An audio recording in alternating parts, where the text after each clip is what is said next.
اچھا، بسم اللہ الرحمن الرحیم. آج کا تو ایز یوزول ایک لیکچر اور ایک ڈسکشن سیکشن ہوتا ہے، تو آج ہمارا ڈسکشن کا دن ہے. تو بات یہ ہے کہ ہر چیز پریکٹس کرنے سے سمجھ میں آتی ہے. تو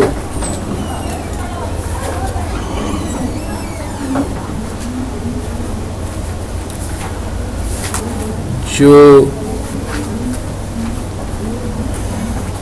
سب سے بڑا ذخیرہ ہے علم کا، وہ کتابیں ہیں جو پہلے سے لکھی گئی ہیں.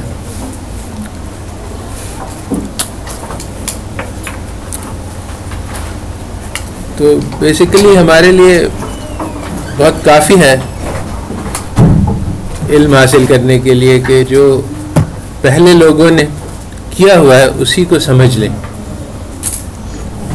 اور اتنا سارا کام ہے کہ یعنی ایک زندگی نہیں، بہت ساری زندگیاں گزر جائیں ان سارے علوم کو حاصل کرنے کے لیے جو اب تک انسانوں کو معلوم ہے.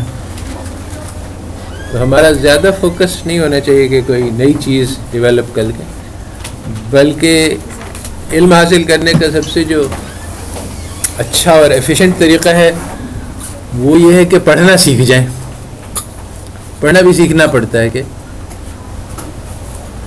جو بات پہلے لکھی گئی ہے اس کو کیسے سمجھا جائے. تو یہی سب سے بڑی اسکل ہے. اگر کسی کو ریسرچ کرنی ہے تو یہ سیکھ لے تو بس کافی ہے کہ لوگوں نے جو لکھا ہے اس کو سمجھ لینا. اس میں محنت کرنی پڑتی ہے. اس محنت کا ایک طریقہ یہی ہے کہ کوئی مضمون کو لیں اور اس کو سمرائز کر دیں. اس کا بھی یہ ہے کہ ہر پیراگراف کو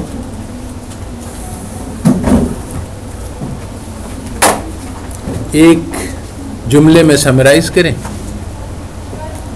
اور پھر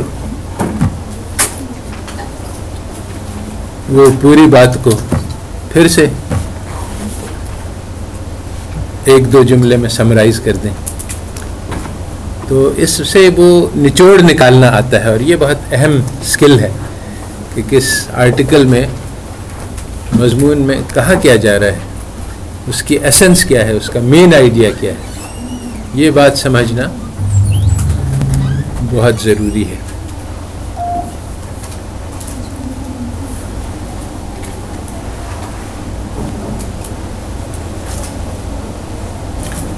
تو اسی اعتبار سے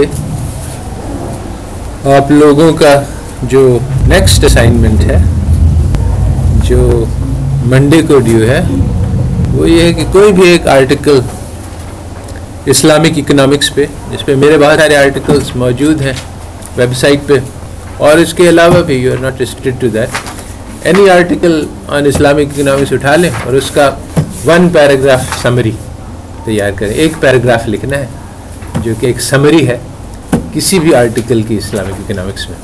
بے شمار ہیں ویب پہ. یہ آپ کا منڈے کے لیے اسائنمنٹ ہے. ہاں، کورس کے آرٹیکلز میں سے بھی سلیکٹ کر سکتے ہیں. اچھا، تو آج کا ڈسکشن کے لیے سب لوگ ایک ایک کاغذ نکال لیں. دیکھو، یہ ٹیسٹ نہیں ہے، بلکہ بات یہ ہے کہ اگر ہم ڈسکشن کریں، میں سوال پوچھوں تو ایک ہی اسٹوڈنٹ انگیج ہوگا. تو میں چاہتا ہوں کہ سارے اسٹوڈنٹس اپنا دماغ انگیج کریں. زیادہ تر کہ وہ اس میں زنگ لگ گیا ہے تھنکنگ کیپیبلٹیز میں، وہ استعمال ہی نہیں ہوئی ہیں. اب اس کو سٹارٹ کرنے میں تھوڑا دھکا سٹارٹ لگتا ہے. تو جو کوشچن ہے وہ یہ ہے کہ یہ جو مضمون ہے اسلامک اکنامکس، یہ 20th سینچری میں شروع ہوا. سب پہ سے اتفاق ہے. یہ لفظ جو ہے وہ ارلی 20th سینچری میں کسی شخص نے پہلی مرتبہ استعمال کیا. مسلمان تھا، ظاہری بات ہے. تو اب یہ معمہ ہے کہ اگر یہ اسلامک ہے تب تو یہ رسول اللہ صلی اللہ علیہ وسلم کے زمانے سے شروع ہونا چاہیے تھا. تو یا تو یہ اسلامک نہیں ہے،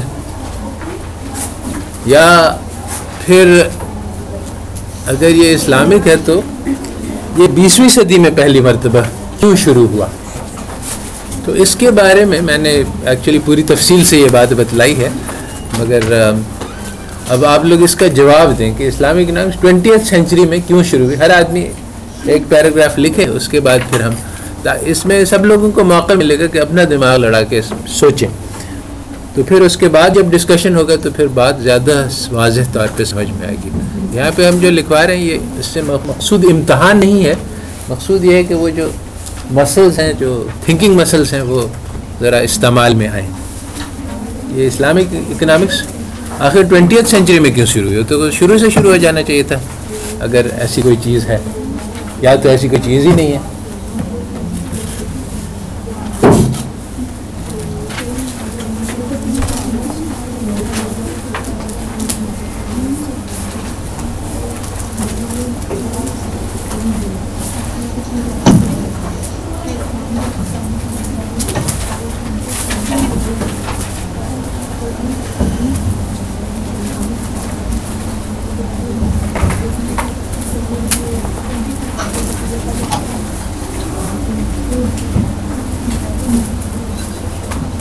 کیا ہوا؟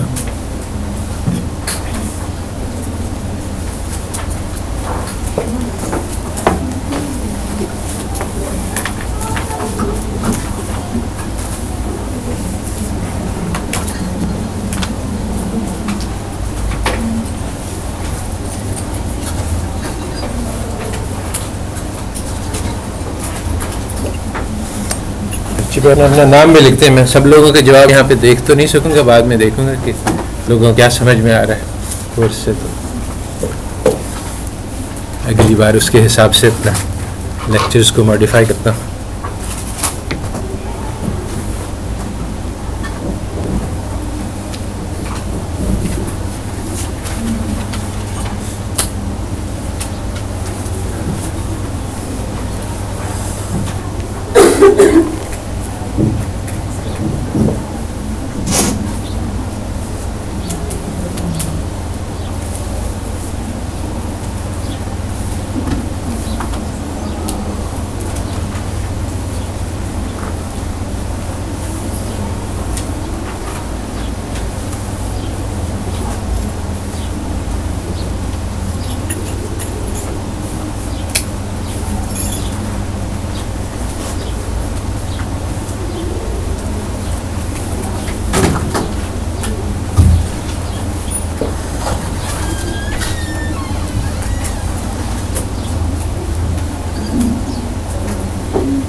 یہ بات سمجھنے کی ضرورت ہے کہ ایک سوال کا جواب جب تک ہم اپنے الفاظ میں اپنی زبان سے اظہار نہ کر سکیں، اپنی عقل سے سوچ تک، تب تک وہ سوال ہمیں نہیں آتا ہے۔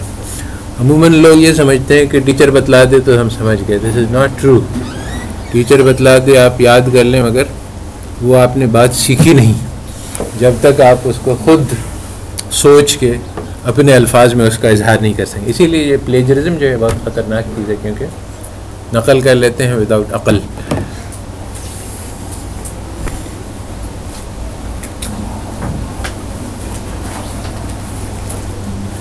اسی لیے یہ ایکسرسائز جو ہے یہ اسی لیے کہ اپنے سے سوچ کے اپنے الفاظ میں اس کا جواب کا اظہار ہو تو پھر سمجھ میں آ گیا. اچھا نہیں بھی سمجھ میں آیا تو جب کوشچن سے آپ نے انگیج کیا, سالو کرنے کی جو محنت کی, تو اس محنت کے نتیجے میں جو اصلی جواب ہے, جو صحیح جواب ہے, وہ سمجھ میں آئے گا. ورنہ خود سے اگر آپ نے محنت نہیں کی ہوئی ہے تو جو چیز مفت ملتی ہے اس کے انسان قدر نہیں کرتا, پھر وہ ایبزارب بھی نہیں ہوتی.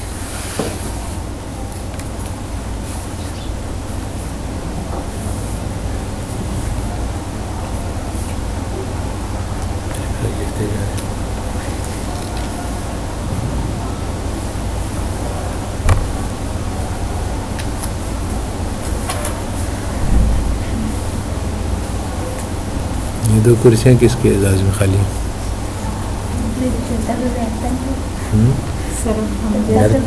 ڈرتے ہیں لوگ یہاں بیٹھنے سے. اچھا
ہاں بھائی, کون اس کا جواب دے گا؟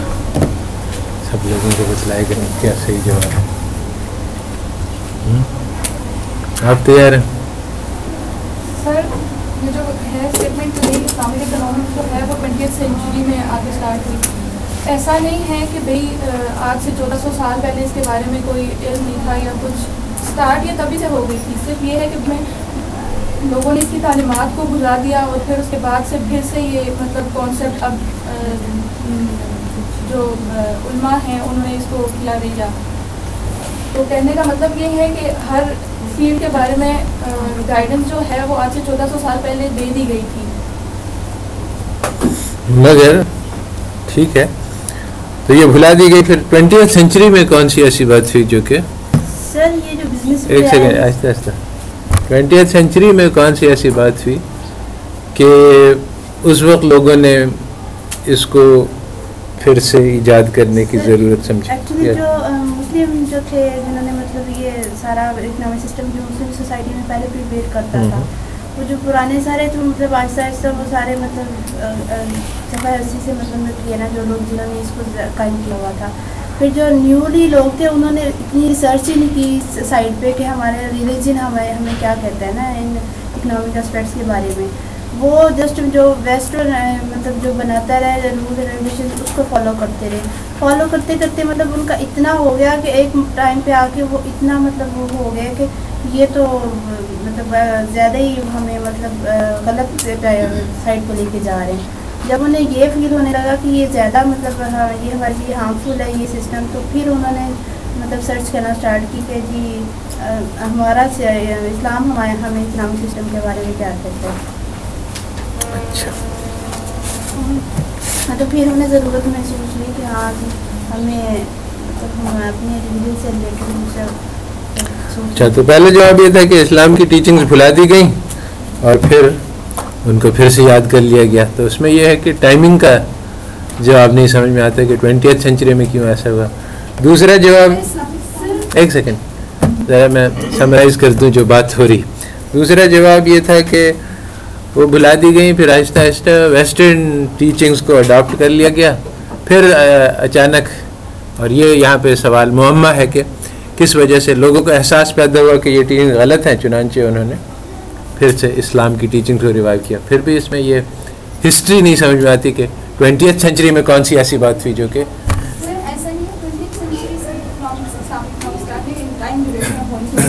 کیا کیا پھر اور انہوں نے حضرت بیٹی خدیجہ کے ساتھ بھی ٹریڈ کا جو واضح تاریخ میں ایک مثال ملتی ہے کہ اس کے یہ تھا کہ پراپر لاس تھے، کہ مطلب اس میں کوئی انٹرسٹ کا اس قسم کی انویسٹمنٹ نہیں تھی، پراپر لاس تھی جو آج کل بھی مداربہ کی صورت میں موجود ہے مسلم کنٹریز کے اندر. تو یہ بات تو ہے کہ اسلامک اکنامکس کی جی انٹرسٹ ریٹ اور یہ دونوں چیزیں جب ساتھ کچھ ٹائم ڈیوریشن کے بعد جب انٹرسٹ آ گیا، سود آیا اور وہ جو سود والا سسٹم تھا وہ پھیلنا شروع ہوا، آہستہ آہستہ اس نے اوور کم کر لیا یہ پراپر لاس والے جو تھے. پراپر لاس تو جائز اسلام ہے جبکہ انٹرسٹ تو حرام ہے. تو جب وہ چیزیں اوور کم کرنا شروع ہوئی تو پھر قیاس اور اجماع سے یہ چیزیں پھر دوبارہ سے قرآن سنت کے اس طرف جا کے ہمیں ان کو ڈرائیو کرنے کی کوشش کی کہ مطلب اسلامک کنٹریز کے اندر جو ہے وہ چیزیں حرام ہیں جو اسلام نے حرام. تو ایکچولی یہ بات اس میں تھوڑے سا اب یہ تیسرا جواب ہے، اس میں تھوڑی سی ہسٹری آئی ہے اور اس میں سے کچھ ایسی ہسٹری ہے جو آپ لوگوں کو نہیں پتہ ہے اور میں نے بتلائی بھی نہیں ہے. یوں ہے کہ ایکچولی ایک گلوبل اکنامک سسٹم اسلام کے تحت قائم ہوا اور یہ تقریباً یعنی جس کو مڈل ایجز کہتے ہیں، اس زمانے میں ساری دنیا میں اسلامک حنفی لا کے مطابق ٹریڈنگ ہو رہی تھی جس میں پرافٹ لاس شیئرنگ تھا، انٹرسٹ نہیں تھا. پھر یہ نظام ٹوٹ گیا. کیسے ٹوٹا اس کے بارے میں کلیئر نہیں ہے کیونکہ ہسٹری جو ہے وہ تھوڑی مبہم ہے. بعض لوگوں کا خیال ہے کہ ایک بلیک پلیگ پھیلا ساری دنیا میں، بہت بڑی تعداد میں لوگ اس سے مر گئے. تو کچھ بہت سارے ٹرسٹ بیسڈ کانٹریکٹ تھے جو وائلیٹ ہو گئے، یعنی ہم نے پیسے دیے ہوئے تھے فلاں ملک میں اور اس کو واپس بھیجنے تھے مگر آدمی ہی مرا اور ایک نہیں، یعنی بڑے پیمانے پر. تو وہ سسٹم بریک ڈاؤن کر گیا. اس کے بعد پھر نیا سسٹم نکلا جو کہ سود بیس تھا جو یورپ والوں نے چلایا. بہرحال تو یعنی یہ تفصیل ہے اس کی جو بات کہہ رہی تھی کہ پہلے تو ہمارا سسٹم چلتا تھا، پھر انٹرسٹ ریٹ سسٹم آ گیا اور پھر وہ پھیل گیا اور مسلمانوں کی دنیا میں بھی پھیل گیا. تو پھر مسلمانوں کا احساس ہوا کہ یہ غلط ہے تو انہوں نے پھر سے اسلامک اکنامکس لائے. تو اس میں تھوڑی سی زیادہ تاریخ کی تفصیل ہے مگر سر یہ بات صحیح ہے نا، کیونکہ جب کیا بات صحیح ہے سسٹم تھا تو اس وقت مطلب انٹرسٹ نہیں تھا. ویسٹرن آیا، انہوں نے اس انٹرسٹ کو کہا کہ اگر ہم اس کو اپلائی کرتے ہیں تو پروفٹ ہوگا. اب جب تک کوئی اکانومی مطلب کوئی بھی سسٹم آتا ہے یا ہمیں پتہ ہے کوئی بھی اگر کوئی نیو ایون اگر کوئی نیو انوینشن ہوتی ہے، جب تک وہ ایکسپوز نہیں ہوتی، مین فلی ایکسپوز جب تک وہ نہیں ہوتی. اگر کوئی فار ایگزامپل جس طرح آئی فون 5 آیا، اگر وہ ابھی تک فلی ایکسپوز سب کو پسند آیا ہے، جب یوزیج کے بعد پتہ چلتا ہے کہ اس میں کیا گڈ اینڈ بیڈز ہے. اسی طرح ویسٹرن سسٹم کے ساتھ بھی ہوا ہے.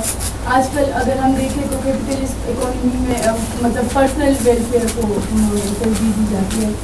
تو اب کہا جاتا ہے کہ مطلب سوشل ویلفیئر یا ویلفیئر فار آل کے لیے کرنا چاہیے. اس لیے وہ اسلامک سسٹم کی طرف آئے ہیں کہ اس میں مطلب اس کو ترجیح دی جاتی ہے. ایکسپوز ہوئے تو تب جا کے مطلب 20th سینچری میں آ کے فلی ایکسپوز ہوا ہے نا ویسٹرن سسٹم.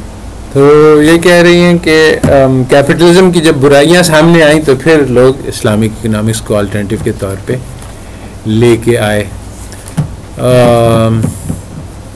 ایکچولی کیپٹلزم کی برائیاں یعنی ارلی 20th سینچری میں تو اتنی واضح نہیں تھی، بلکہ وہ تو یہی کہہ رہے تھے کہ ہمارا سسٹم ہی سب سے بہتر ہے.